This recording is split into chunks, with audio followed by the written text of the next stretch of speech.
হঠাৎ করেই একের পর এক ক্ষেপণাস্ত্র ছুড়েছে উত্তর কোরিয়া। এ যেন শুধু পরীক্ষা নয়, বরং সরাসরি শক্তির বার্তা। ইরান ইসরায়েল পরিস্থিতির মাঝেই কেন এই পদক্ষেপ? মধ্যপ্রাচ্যে ইরান আর ইসরায়েলের মধ্যে উত্তেজনা এখনো তুঙ্গে। প্রতিদিনই হামলা আর পাল্টা হামলায় পরিস্থিতি আরো জটিল হয়ে উঠেছে। ঠিক এমন সময়ই নতুন করে আলোচনায় এসেছে উত্তর কোরিয়া। রোববার ভোরে দেশটি তাদের পূর্ব উপকূল থেকে কয়েকটি ব্যালিস্টিক ক্ষেপণাস্ত্র ছুড়ে দেয়। দক্ষিণ কোরিয়ার সামরিক বাহিনীর তথ্য অনুযায়ী স্থানীয় সময় সকাল 6:10 দিকে সিনপো এলাকা থেকে উৎক্ষেপণ করা হয়। ক্ষেপণাস্ত্রগুলো প্রায় 140 কিলোমিটার পথ অতিক্রম করে সাগরে গিয়ে পড়ে।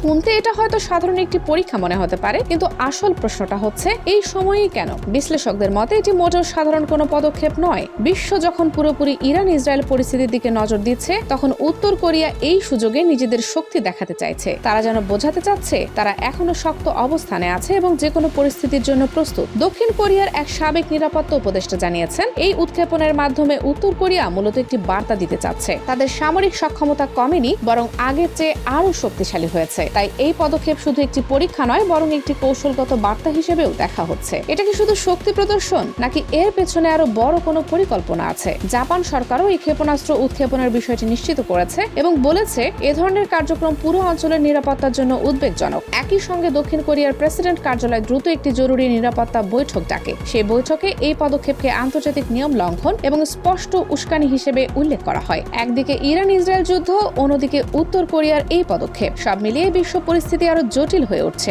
এরই মধ্যে আন্তর্জাতিক পরমাণু শক্তি সংস্থা থেকেও একটি গুরুত্বপূর্ণ সতর্ক বার্তা এসেছে। সংস্থার একজন প্রতিনিধি জানিয়েছেন, উত্তর কোরিয়া তাদের ইউরেনিয়াম সমৃদ্ধ করার কার্যক্রম আরো বাড়িয়েছে, অর্থাৎ তারা পারমাণবিক সক্ষমতার দিকে আরো এগিয়ে যাচ্ছে। এটা নিঃসন্দেহে বড় উদ্বেগের বিষয়, কারণ পারমাণবিক শক্তি মানেই শুধু সামরিক ক্ষমতা নয়, বরং এটি পুরো বিশ্বের নিরাপত্তার জন্য বড় ঝুঁকি তৈরি করতে পারে। উত্তর কোরিয়ার অতীত আচরণ বিবেচনা করলে দেখা যায় তারা প্রায়ই এমন সময় ক্ষেপণাস্ত্র পরীক্ষা করে যখন বিশ্ব অন্য কোনো বড় সংকটে ব্যস্ত থাকে। এর মাধ্যমে তারা আন্তর্জাতিকভাবে নিজেদের উপস্থিতি জোরালোভাবে তুলে ধরে। বিশেষজ্ঞরা মনে করছেন এটি একটি পরিকল্পিত পদক্ষেপ। ইরানকে ঘিরে যখন বিশ্ব রাজনীতি উত্তপ্ত, তখন উত্তর কোরিয়া যেন সেই সুযোগে নিজেদের শক্ত অবস্থান আবারও মনে করিয়ে দিল। এতে তারা একদিকে যেমন আন্তর্জাতিক মনোযোগ পাচ্ছে, অন্যদিকে নিজেদের কৌশলগত অবস্থানও শক্ত করছে। এখন প্রশ্ন হচ্ছে, এই বার্তাটি আসলে কার উদ্দেশ্যে? অনেকেই মনে করছেন এটি মূলত যুক্তরাষ্ট্র, দক্ষিণ কোরিয়া এবং জাপানের উদ্দেশ্যে দেওয়া একটি সংকেত, কারণ এই দেশগুলো দীর্ঘদিন ধরেই উত্তর কোরিয়ার বিরুদ্ধে কঠোর অবস্থান নিয়ে আসছে।